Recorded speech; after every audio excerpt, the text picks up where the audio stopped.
নমস্কার, পলিগ্রিলে সবাইকে স্বাগত। আজকে আমি বানাচ্ছি চিংড়ি মাছ দিয়ে মোচার ঘন্ট, শ্রিম্প উইথ ব্যানানা ফ্লাওয়ার। তার জন্য একটা মোচাকে কেটে সেদ্ধ করে নিয়েছি আর 200 গ্রাম কুচো চিংড়ি বা শ্রিম্প। এর সাথে আরও নিয়েছি কুচনো আলুগুলোকে স্কোয়ার করে কেটে রাখা আছে, কুচনো পেঁয়াজ, আদা রসুন বাটা, কুচনো নারকেল, স্বাদমতো লবণ, ধনের গুঁড়ো, লঙ্কার গুঁড়ো, জিরের গুঁড়ো, হলুদ গুঁড়ো সব 1 চামচ করে, লাল বাদাম, ভেজানো ছোলা, 8 চা চামচ গরম মশলা গুঁড়ো আর ফোড়নের জন্য শুকনো লঙ্কা, তেজপাতা, গোটা জিরে।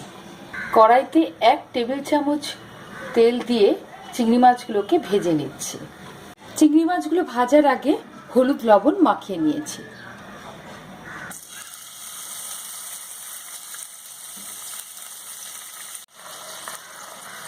চিংড়ি মাছ খুব নরম মাছ, এই মাছ খুব বেশি ভাজার দরকার পড়ে না, একটু নাড়াচাড়া করলেই ভাজা হয়ে যায়। চিংড়ি মাছ ভাজা হয়ে গেছে, এবার আমি তুলে নিচ্ছি।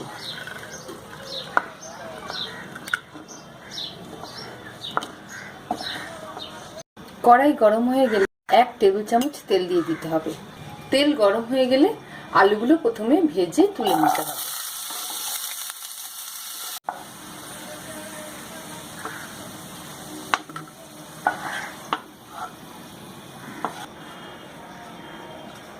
আলু ভাজা হয়ে গেলে আরও 1 টেবিল চামচ তেল দিয়ে দিতে হবে। এবার ফোড়নগুলো দিয়ে দিতে হবে, গোটা জিরে, তেজপাতা, শুকনো লঙ্কা। ফোড়নটা সামান্য নাড়াচাড়া করে নিয়ে লাল বাদাম দিয়ে দিতে হবে।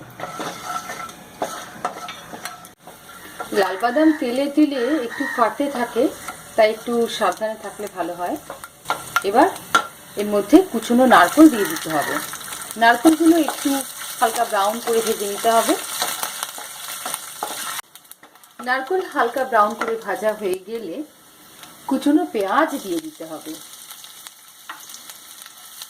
কুচনো পেঁয়াজ একটু নাড়াচাড়া করে নিয়ে এর মধ্যে 1 চা চামচ আদা রসুন বাটা দিয়ে দিতে হবে। এবার এটা ভালো করে একটু ভেজে নিতে হবে। এগুলো তাড়াতাড়ি ভাজার জন্য একটু লবণ ছড়িয়ে দিলে খুব তাড়াতাড়ি ভাজা হয়ে যায়।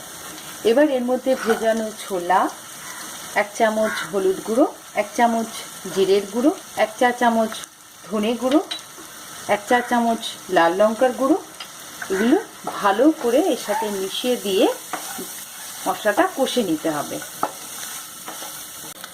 মশলাটা কষা হয়ে গেছে, এবার এই সেদ্ধ করে রাখা মোচা দিয়ে দিতে হবে।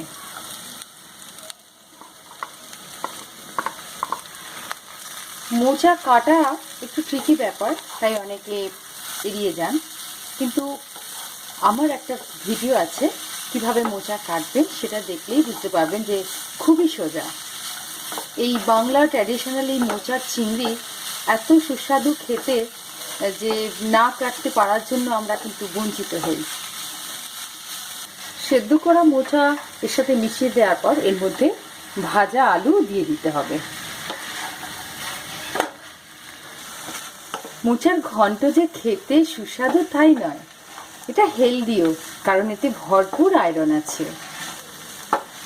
স্বাদমতো লবণ, 1 চা চামচ চিনি। মোচার মধ্যে এই যে আয়রনের কারণে একটু কষ, একটু তিতকুটে ভাব লাগে, সেই জন্য সামান্য চিনি দিলে এর কষটা চলে যায়। এবার এর মধ্যে একটু জল দিয়ে, 1/2 কাপ মতো জল দিয়ে ভালো করে মিশিয়ে 5 মিনিটের জন্য ঢেকে দিতে হবে।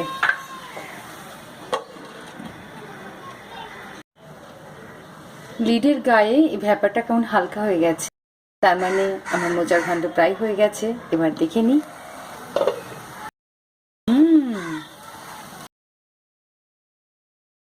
এবার এই হাতার পেছন দিয়ে আলুগুলোকে একটু ক্র্যাশ করে দিতে হবে, তাহলে এই ঘন্টটা একটু মাখো মাখো হবে। এবার ভেজে রাখা চিংড়ি মাছগুলো এর সাথে মিশিয়ে দিতে হবে আর দিতে হবে 1 চা চামচ গরম মশলা গুঁড়ো। এবার এটা ভালো করে মিশিয়ে দিতে হবে। সব শেষে চামচ গাওয়া ঘি এর মধ্যে ছড়িয়ে দিতে হবে। ব্যাস, তারপর 5 মিনিট ঢাকা দিয়ে রাখতে হবে, গ্যাস ওভেন বন্ধ করে। এই হলো আমার চিংড়ি মাছ দিয়ে মোচার ঘন্ট। কেমন লাগলো আমাকে অবশ্যই জানাবেন। আবার দেখা হবে, আসি।